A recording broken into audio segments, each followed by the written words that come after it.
Inaabuso po ako ng adik. Nang hirap na pamunuan tayo ng mga adik. As we begin our press conference for today, let me first read the statement of Hakbang na Maisu. Never again to Marcos dictatorship. This is our Luksang Bayan, which will be happen on 21st of September 2024 at Liwasang Bonifacio. On September 21, 2024, it will be 50 years since the dictator Ferdinand Marcos Sr. declared martial law. It was a reign of terror, anguish, pain, sufferings, death, from which the scars remain in many homes and families to this day. It was a dark moment in our nation's history when our people suffered not at the hands of foreign invaders, but a betrayal by one of our own. The observance this year forces the Filipino to pause and reflect on the dangers and destruction that dictatorship imposes on the nation. It is not only because the son and namesake, President Ferdinand Marcos Jr., is slowly but unmistakably dragging back the nation to dictatorship. It is that his administration has taken the country to its lowest depths in times of peace. While the ordinary Filipino is suffering from inflation, poverty and crime, BBM and his minions, particularly the oligarchs and his political allies, wallow in extravagance and luxury, perhaps unrivaled at any other time in our nation's history. While more and more Filipinos are dropping under the poverty level, the privileged few good obscenely richer. While more and more Filipinos are giving up rights and privileges in exchange for government-sponsored ayudas and dole-outs. Those who are in the good graces of the Marcoses and their minions increasingly abuse their power by harassing and persecuting political opponents, particularly the Duterte family and those who serve under them at the slightest provocation. While Congress and the Senate treat the viewing public a spectacle of arrogance and abuse of their legislative powers by humiliating and subjecting critics to trial by publicity, the man on the street struggle with the daily challenge of coping with the decreasing value of the peso and the rising incidence of criminality and government's inability to deal with natural disasters. One of the lessons Filipinos learned during the reign of greed and savagery of Marcos Sr. dictatorship was that it cannot count on the politicians, big businessmen, media, and even the church to rise up and defend them. They will have to do it on their own. Another lesson was that Filipinos waited too long to stand up and oppose the abuses and excesses of the Marcos dictatorship. The Filipinos were patient for 52 years until everything was taken away from them. Their freedom, their dignity, their hopes, and even their very lives. They say the fruit does not fall from the tree. BBM certainly is the dictator's son in more ways than one. There is no mistaking the creeping dictatorship in our midst, in the looting of government coffers and the rape of democracy. Even worse than the father, BBM has not bothered to hide his drug problem and has refused to address calls for a hair follicle drug test which his allies divert by making a public spectacle of the shameless witch hunt not only of Duterte allies but all the business rivals of their cronies. The mainstream media willingly plays its part by its one-sided coverage of the demolition job against critics while remaining completely silent to the calls for hair follicle drug tests of BBM and those in circle of power. While allegations of all sorts have been thrown at Vice President Sara Duterte and those who serve under former President Rodrigo Duterte, mainstream media has not reported the calls for accountability and transparency in the spending of BBM. Speaker Romualdez, senators and congressmen, particularly on their abusive practice of liquidation by certification audit. Except for a few commentators and columnists who ask the right questions in dare to criticize abuses, most reports and commentaries make it appear that the country is on the right track and there is nothing to be concerned and afraid of. Also hovering dangerously is the on-again, off-again push to change the Constitution by the People's Initiative, a deception in itself because this has never been a people's initiative but a naked scheme to legalize the perpetuation in power of the Marcos and Romualdez families. While it has been put out on hold due to the people's fierce opposition, the PI is not yet dead. It will set into motion when the people are preoccupied with other urgent concerns not to notice it. Over and above all these threats in the unmistakable drift to war over the West Philippine Sea, a disputed body of water that millions of Filipinos will never visit in their lifetime and will not bring about a change in their lives even if the unthinkable victory happens. It is a war where Filipinos have nothing to gain and everything to lose, a cause not worth fighting and dying for. Sadly, while the Philippines gained no small measure of respect and stability during the administration of former President Duterte, the Marcos dictatorship has wasted the political capital it inherited. Once again, the Philippines is trailing not just the best performers in the Asian region, but even the tail enders in terms of the economy. Government efficiency and peace and order. BBM has also alienated the Philippines from its neighbors when it allowed military bases on its shores, going against the tide in a region increasingly assertive of its independence. Not everything is lost, however.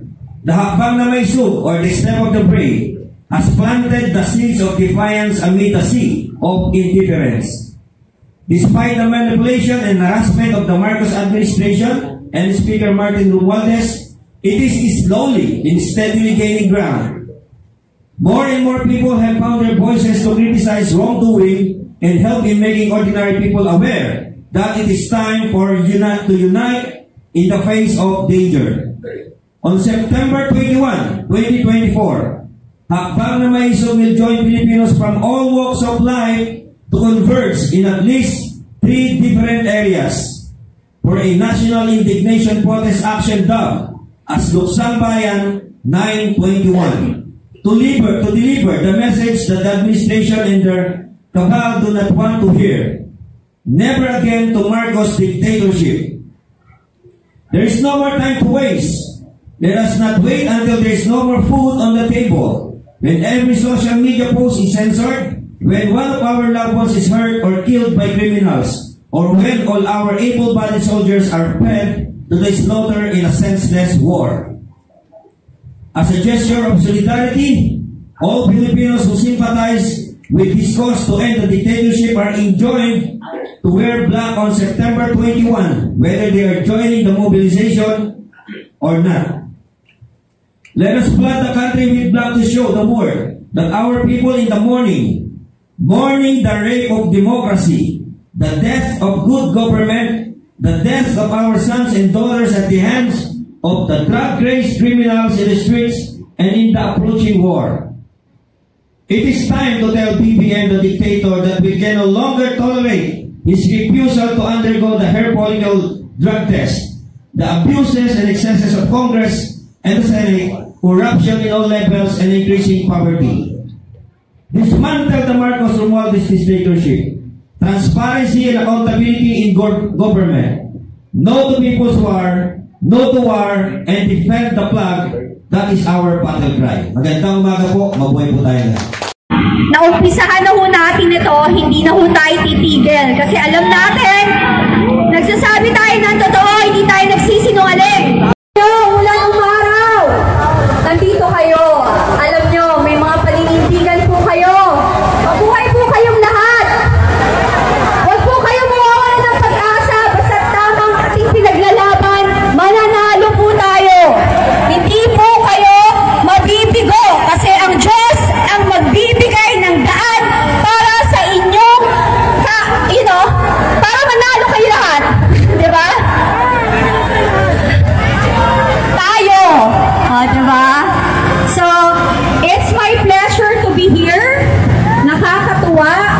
may mga panahon na gusto kong puntahan lahat ng inyong rally. Pero alam niyo naman po, syempre, sabi nga lang mag-ingat ako. Pero alam niyo po, sabi ko nga, kung eto yung magiging dahilan para maibuwis ko yung buhay ko, as long na alam natin na ang buhay natin ay sinurrender na natin sa Panginoon, hindi na tayo matatakot dahil alam natin ito ay isang malaking bagay for us para sa mamamayang Pilipino. Wala na ho akong pakialam. Sabi ko nga, I have nothing to gain. Wala ho akong mapapala dito rather than telling the truth. Nagsasabi lang po tayo ng katotohanan dahil talaga naman po. Alam niyo po yun, ang hirap kasi kapag adik ka, hindi ho maayos ang pag-iisip mo. Kapag adik ka, hindi ka matinong, hindi ka matinong mag-isip. Diba? At ako alam ko po, kasi personal experience ko yan. Kasi ang kuya ko ay naging addict. Ang naging kasama ko, naging addict. Okay lang, sabihin na natin, kung normal, regular na tao, normal na tao na hindi ka nakaupo sa gobyerno, gusto mong mag-addict, bahala ka sa buhay mo. Pero kapag ikaw ay nanungkulan sa gobyerno, kailangan natin ng mga leader na may paninindigan na talaga pong pinaglalaban tayo. Hindi po duwag at takot kasi wala na silang makukuhang pera. So wag ho kayong boboto ng mga politika na takot. Kasi takot sa presidente, takot sa Speaker of the House, kasi wala silang budget. Dapat sila nagsisilbi sa atin. Dapat sa atin sila takot. Give the table to Archbishop Boots Baliao. Architect. Pinurumot ko naman ako. Magandang umaga sa inyo lahat po.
Magandang umaga sa lahat. Kahit na mawala dahil nandito tayo para ipahayag natin ang ating damdamin at ang mga nakikita natin sa paligid sa kasalukuyan panahon ito. Ako po si Reverend Jerry Yanes ng Angeles, Pampanga, isa sa mga tahimik na syudad dito sa bahaging ito ng Luzon. Ako po ay retired minister sa loob ng 33 years. I am a professor of History and English, especially World Studies and Asian Study. Ako rin po kasalukuyan ang advisor o isa sa mga advisor ng moral and spiritual change and progress dito sa Pampanga. Na matanggap ko ang imbitasyon ito, ako po ay hindi umaasa na makatanggap ng imbitasyon muli upang makapagpahayag ng ating mga nakikita at nararamdaman. Ako po ay nagre-representante, tinanggap ko ito pang representante yaong mga church leaders natin na ang kanilang great concern is to continue uphold the rule of law, proteksyonan ang moral at ang espiritu, hindi lamang ang mura at ang espiritu na kalagayan ng ating mga mamamayan mula sa loob ng iglesia, ng church, hanggang sa labas. Na manatili ang kapayapaan, ang kaayusan, at mailigtas natin ang ating mga kabataan sa kasalukuyang nangyayari ngayon dahil bumalik sa lansangan ang droga. Sa nakaraang administrasyon, nagkaroon ng ilang taong pananahimik at nakita natin na tayo ay maaaring lumabas ng bahay kahit madilim. Kahit na ang ating mga kabataan ay uuwi galing paaralan o sila'y mamasyal sa gabi, ay hindi sila natatakot o mga magulang. Ngayon po, natatakot na naman ang ating mga kabataan. Where is the church? Napansin ko po, at may napapansin na rin natin, nasaan ang eklesya o ang church? Dati, ako po'y mayroong malaking respeto sa ating Roman Catholic Church hanggang ngayon. And we need to respect each other's faith and doctrines. Ano man ang ating paniniwala. Kailangan yan. Dahil ang Diyos ay nakatingin sa puso at hindi sa ating mga itinuturo. Sa ating relasyon sa Kanya ang pinapahalaga niya. Ngayon po, noong nakaraang Marcos Regime, pinangunahan tayo ng Roman Catholic Church. They were the leading force to lead the people para magkaroon ng people's power. And we are so grateful dahil sumunod ng maraming tao. At napabagsak natin ang rehimeng ito. Nakita ng maraming taong pang-aabuso at kahirapan ng mga maraming Pilipino. Ako po ay nasa kolehiyo ng panahon na yun. Ako sumusunod sa mga nangyayari dahil ako rin po ay napabilang sa mga aktivista nung ako ay nasa kolehiyo kahit sa maiksing panahon. Ngayon po sa kasalukuyan, malinaw pa sa sikat ng araw ang nangyayari sa ating bansa. Tingnan ninyo, nagkalat ang mga American bases sa ating paligid. Kami po sa Angeles City. Kami malapit sa Clark Air Base. Nasa norte kami. Marapit din po kami sa Subic. At kung magkaroon ng digmaan at hindi ito mapigilan dahil meron tayong mga nakatalagang mga American bases dito sa Pilipinas, sa ating lugar, at meron pa mga missile system, at kung matrigger ang digmaan, ang unang-unang tatamaan ay ang mga base militar at ang mga paliparan natin. Nandiyan pa rin ang gutom. Maraming walang trabaho. Sa nakaraang mga sunod-sunod na bagyo, ang ating mga kababayan ay nanatili sa baha. Nanatili sila sa mga tolda. Walang bahay, nakikitira. Meron ba tayong nakita? Meron ba tayong narinig na sila ay ating tulungan at pagkaisahan natin at tayo tumulong? Anong ginagawa? Ayuda. Minsanang pakain. Ngunit walang pagpapatuloy na sila'y tulungan upang makaawon sila sa kanilang kalagayan. Ano pa po? Ang droga ay nanggagaling sa Malacanang. Ayaw pa tayong pakinggan dahil totoo may nangyayaring hindi maganda mula sa ating mga pinuno dyan sa Malacanang. Pababa hanggang sa mga opisyal. Doon po sa amin, sunod-sunod ang raid ng mga pulis. Hindi na ba pawasan? Nagsawa na po ang aming mga kapitan sa paulit-ulit na raid at pagkakakulong ng mga kabataan. Ngunit pagkalipas ng ilang araw, nandiyan na naman sila sa labas. At anong balita? May mga protectors yun.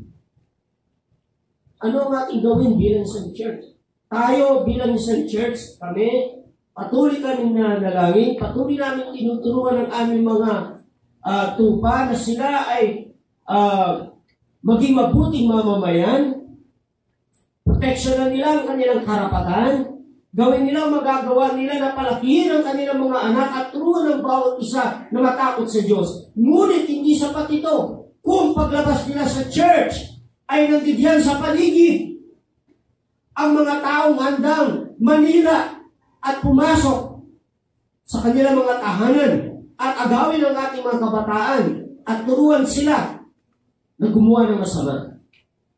Ang nangyari po sa nakaraang mga araw sa paglusod sa isang church, hindi man natin tinatanggap o marahil tayo napapangiti sa kanilang pastor dahil sa kanilang mga sinasabi o sa kanilang paniniwala sa nakaraang mga araw.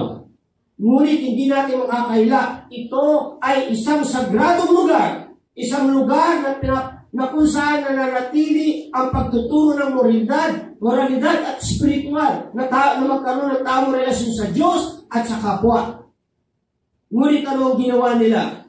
Nasaksihan natin yan. Yan ay hindi posibleng mangyari din sa susunod na mga araw sa mga iba pang mga church dahil ang state ay maaaring pumasok sa church pero ang church ay di maaaring makialam sa state, sa political. Hindi ba? Kaya tahimik ang marami ang mga religious leaders. Bakit? Nandoon ang takot na baka ma-involve ang church sa politika. Ngunit tingnan ninyo ang Biblia mula Old Testament and the New Testament. Hindi ba they condemn also the leaders in the political arena? Nagkaroon ng mga crusade. Even in the time of Jesus Christ. Before Jesus Christ was baptized, nandiyan si John the Baptist, he condemned them. Yung mga sundalo, yung mga pinuno katulad ni Herod. And then Jesus Christ came. He was baptized and he began his ministry. He condemned them too. Ako po si Enriqueta Tayong. Sa urban poor sector ako naka-line. Dati po akong organizer. Founder organizer ako ng isang malaking urban poor organization, yung AMPA Housing. Maraming injustice na nangyari sa mga binuo namin. Kasi dahil dyan sa mga diktador, dahil dyan sa mga palakasan at hindi tamang pamamalakad. Ang urban poor sector po ay nandito na lahat ang pinaka-apektado sa lahat ng mga injustice. Poverty, crimes, drugs, nandiyan po lahat. Kaya bilang isang urban poor, dito na nararamdaman namin, hindi kami nakakatikim ng tamang proseso na ginagawa ng pamahalaan ngayon. Kamukha yung nagsabi siya na yung mga housing. Kasi ako po, organizer po ako at nakapagbuo po ako ng pabahay, 1,440 families, 30 buildings, 1,440 units. Yan po ay inagaw po sa akin. Ang namamahala ngayon ay isang organizer ng Gabriela. Kaya po ako nag-volunteer akong pumunta rito para marinig po ang mga injustice na ginagawa sa akin ng panahon ngayon. Imbis na kakampihan tayo, iba ang kinakampihan. Yung mga leftist, kakampi nila. Ako, kahit na mamatay ako rito, gusto kong ipaalam kasi hindi na po tamo ang nangyayari sa mga urban poor. Unang-una, magbibigay daw ng pabahay. Ang daming umaasang mahihirap. Pero hindi naman po kami nag-expect na totally bigay. Pero dapat yung naaayon sa mahihirap, hindi yung may pabahay nga, pero babayaran mo. Maghuhulog ka ng 4,000 a month. Paano naman po yung mga halos pagkain nga lang ang kinikita, ilalo na ngayon sa mahal ng bilihin. Kasi bigla naman tumaas. Ang bigas, wala ka nang mabili na 40 pesos. Pati lahat na bilihin tumaas. Paano naman yung mga kasamahan namin na mga nakapira sa mga shanties, mga nakapira sa mga danger zone, umaasa sila ng magandang titirahan na magkakaroon ng maganda pamamalakad. Wala. Kaya ako, nag-a-appeal po ako na sana maiba na. Sana ito na yung pagkakataon na maiba naman na yung naaayon naman sa atin, sa tama. Hindi yung puro injustice na lang ang nararanasan ng mga urban poor. Kamo kayo pag nagbigayan ng mga ayuda, ang nabibigyan lang ng ayuda, yung mga nasa mga kamag-anak ng mga pinamamahala nila. Yun lang ang nabibigyan. Pero yung totoong mga mahihirap na nangangailangan, hindi yun nakakatikim. Kung sino yung mga nakaupo, yun ang nakakatikim ng mga ayuda na ipinamimigay ng gobyernong ito. Kaya ako at ang Diyos ay para sa Diyos. Hindi lamang yan tax ang sinasabi niya doon, serbisyo, paglilingkod, pagsunod sa batas. At ang dapat tingnan ng bawat isa sa atin, ang church at ang state, bagamat ito ay magkahiwalay, ngunit tingnan natin, unti-unting pinapakialaman, pinapasok na rin ng mga politiko. At ang mga church leaders ay involved na rin sa politika. Pero tahimik sila. Bakit? Bakit sila tahimik? Ayaw nilang masali ng lantaran. Pero nandyan sa loob ng church ang mga politiko. Tumatanggap ng mga tulong sa mga politiko.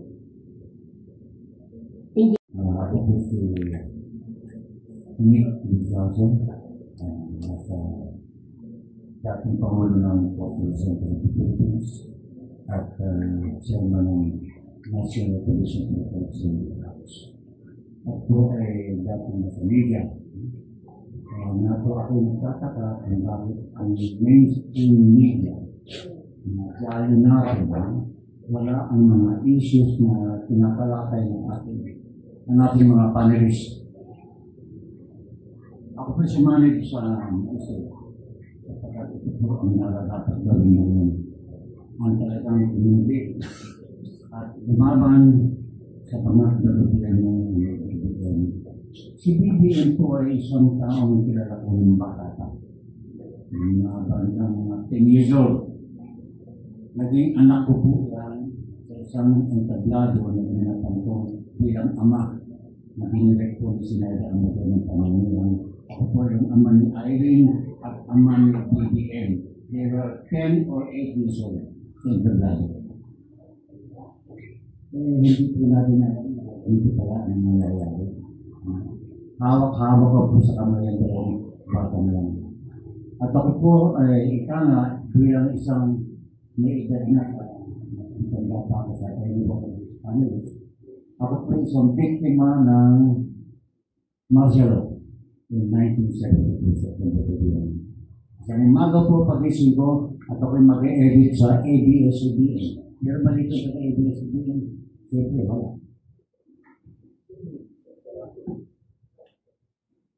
Ako po'y mag-edit yung umaga ngayon. Pagdating ko po sa anong kaya, punong-puno ng tao. Hindi makapasok. Sarado ang ABS-CBN. So, hindi ako makapag-edit. Lahat ng employees, lahat ng mga opisyal ng ABS-CBN nasa labas. Na doon sa restaurant na tinatawag namin yung pala yun, now. Kabibili ko palang ho ng kotse yung panahon. Escort ang kotse ko. Tudor. Ford escort. Noong December ho, hinila na. Wala na akong papayag. Kasi ilang buwan na ako walang minidirect ko na walang ako. Ewan ko kung bakit ang media ngayon. Mukhang ang media, busog na busog. Kasi yung panahon ko, talagang gutom na gutom kami. Mukhang ngayon, wala ako nakikita sa mainstream media. Kung hindi pa ako sumanib sa maisog na group, hindi ko malalaman kung palapasan na mabuti. Malawak na. Malawak na ngayon at nakikita ng karamihan kung ano ang ginagawa ng gobyerno nito. Ang isang bangag po, hindi nalalaman ng kanyang ginagawa. Panay present tense yan. Walang nalalaman kahapon. Kaya ang nagpapatakbo, Ngayon, ay yung asawa at si Speaker Morales. At yan po ay hindi nangyari nung umupo na sila. Yan ay nagsimula noong bago pa sila umupo, pinagpalakan na nila yan. Pinagpalakan. Meron nung pong silent, o meron nakatagong opisina na doon ang opisina. Ito po, imagination ko, script ko. Meron pong ibang opisina, si Miss Lisa, at saka si Morales. Kung anong gagawin nila, pag nanalo na sila, at ginamit, tayo nga, na bumoto kay BBM because of Sara Duterte. Yan po. Dahil nandun ang pangalan ni Duterte at natawag na Unit King. Gusto po. Ano ba yan? Parang palabas na tao teleserye. Gusto. Kawawa po sa tayo. Kawawa rin tayo. At tayo po ang mga nagdo. Ang mga tao na nagoyo itong gobyerno po. Wala pong alam. Tingnan nyo ginagawa. Kamukha po. Kasi anak po yan ang mga mahal na tao. Kaya kung gumasto, yung mga gastos ng limpak-limpak na pera, hindi kanila. Ating pera. Wala sa kanila yun. Wala sa kanila. Sayang. Sayang mo. Anyway, ako po isang biktima ng 1972. Marami po salamat.